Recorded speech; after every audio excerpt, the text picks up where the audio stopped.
Sejam bem-vindos a este curso de Introdução ao Estudo da História. O meu nome é Arthur Assis, eu sou professor associado do Departamento de História da Universidade de Brasília. E nesse departamento nós chamamos carinhosamente o curso de Introdução ao Estudo da História pela sigla IEH. Eu queria inicialmente explicar um pouco mais sobre o H desta sigla, porque este H é indicativo de uma palavra bastante complicada e cheia de significados, a palavra história. É importante saber disso de antemão para que ninguém se iluda acerca do que exatamente vai estudar ao longo do semestre. História é uma palavra que tem, como eu falei, múltiplos significados, mas que podem ser organizados em basicamente dois. A história é o processo através do qual a humanidade, uma nação, uma comunidade atingiu seu estado atual por meio de sucessivas mutações em diferentes épocas do passado. E a história, por outro lado, aponta, ou pode apontar, para o conhecimento mesmo deste processo. Então, o conceito de história é um conceito que é tanto de realidade quanto de conhecimento, né? A história vale como realidade, a história vale como uma forma de conhecimento. O nosso curso vai se interessar prioritariamente por história enquanto uma forma de conhecimento. Isso quer dizer que este curso de Introdução ao Estudo da História não é um curso sobre grandes eventos históricos, quaisquer que sejam, de quaisquer épocas, né? Nós não vamos colocar aqui em discussão primária, pelo menos, eventos, acontecimentos, experiências como a Guerra do Peloponeso, as Cruzadas, a Primeira Guerra Mundial, a formação dos Estados Nacionais, a desintegração do feudalismo. Esses processos históricos são objeto dos historiadores mesmos, né? Nós, neste curso, vamos nos interessar pela palavra história num outro significado neste que exatamente denota, em primeiro plano, a história como uma forma de conhecimento. Ou seja, é fundamental para o entendimento da história, nessa acepção, aquilo que os historiadores efetivamente fazem, né? E isso quer dizer que nós vamos estudar aqui, em primeiro lugar, o que os historiadores fazem, e não, vamos dizer assim, a história ela mesma como uma forma de realidade. Esse esclarecimento é muito importante e o desenho acadêmico do curso obedece a essa lógica, né? Tal como está apresentado no programa que eu divulguei na página do curso no Moodle, no Aprender o NB3, o curso está distribuído em duas grandes unidades. A primeira delas se chama As Humanidades, a História e os seus Significados, e a segunda se chama A Pluralidade do Campo Historiográfico. E dentro do conjunto grande de temas e questões que podiam ser escolhidos no estudo da história como uma forma de conhecimento, eu escolhi esses dois grandes grupos de tema. Há muitos outros que poderiam ter entrado e, claro, por uma questão de tempo, de preferência e também das minhas próprias zonas de especialização, não entraram, né? Mas a lógica que guia essa escolha temática que vai orientar o nosso curso é basicamente a seguinte.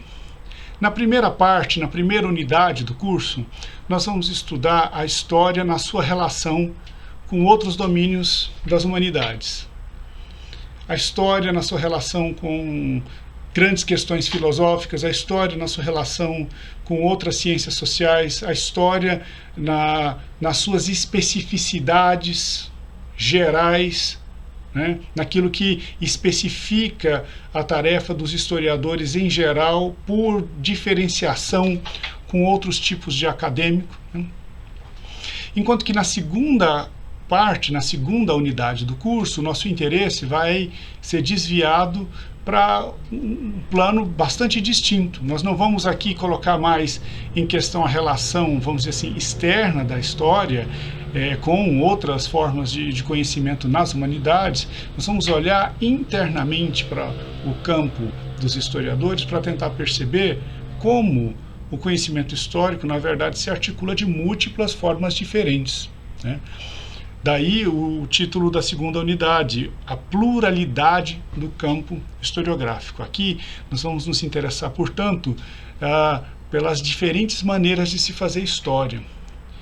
Eu não quero antecipar muito do que nós vamos dizer ao longo do semestre, e eu digo dizer, pensar e refletir juntos, mas essa pluralidade pode ser organizada de uma maneira básica, não suficiente, mas pelo menos introdutória, a partir da distinção entre três grandes tipos de fenômenos históricos que costumam ser estudados pelos praticantes acadêmicos da historiografia, ou seja, pelos historiadores.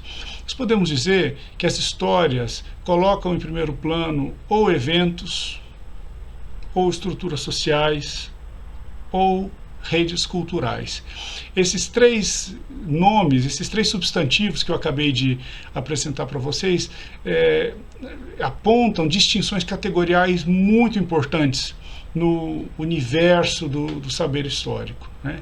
Eventos são interações entre os seres humanos que são perceptíveis, vamos dizer assim, na superfície da realidade histórica. Alguém fez alguma coisa, né? Alguém falou, alguém atacou uma outra pessoa, alguém proferiu um discurso, alguém interagiu com outro alguém numa determinada situação. Isso forma um evento, né?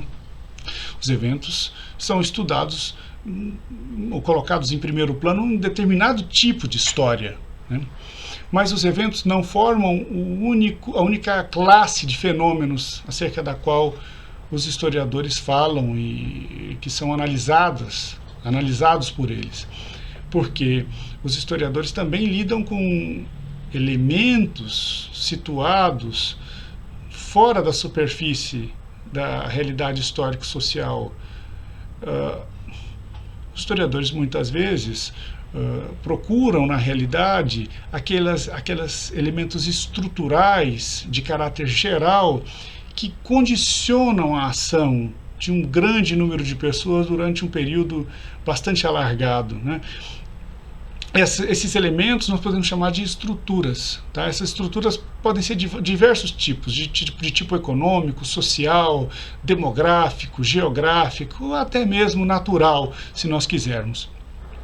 O ponto fundamental é que esse tipo de fenômeno pede um tipo de história que é muito diferente daquela história especializada em analisar, descrever, narrar eventos.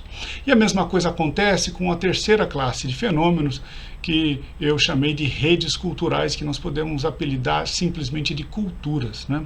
As culturas ou os elementos culturais, as constelações culturais formam um outro tipo de fenômeno histórico, também bastante diferenciável dos outros dois, em razão, primeiro, da sua generalidade, mas segundo, da circunstância de que os elementos culturais não são condicionantes externos da ação humana, porque eles estão dentro da própria consciência, né? A cultura é a rede, digamos assim, que permite que os seres humanos pensem e falem, né? De tal maneira que, se nós queremos usar a terminologia dos condicionantes, os elementos culturais funcionam como condicionantes internos da ação, né? Então, a partir dessa distinção teórica entre eventos, estruturas e culturas, nós podemos ganhar uma tipologia das diferentes formas de história que nos mostra o quão diverso é o campo historiográfico. Esse, portanto, vai ser o objetivo da segunda parte do curso, né?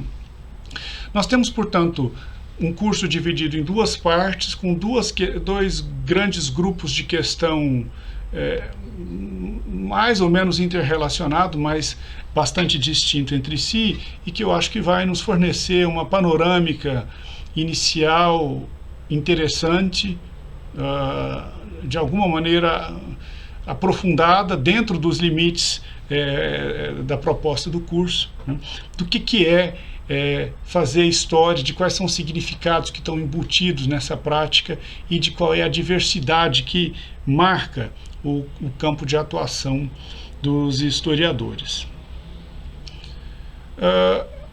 Eu vou agora, em seguida, colocar mais 2 vídeos.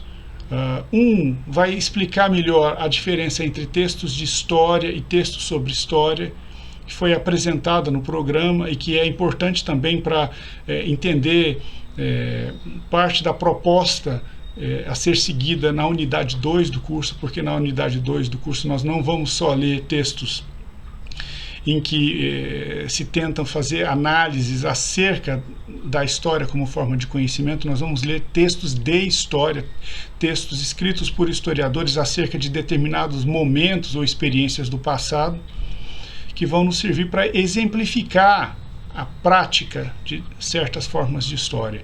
Então, essa distinção entre textos de e sobre história é uma distinção muito importante para você seguir esse curso.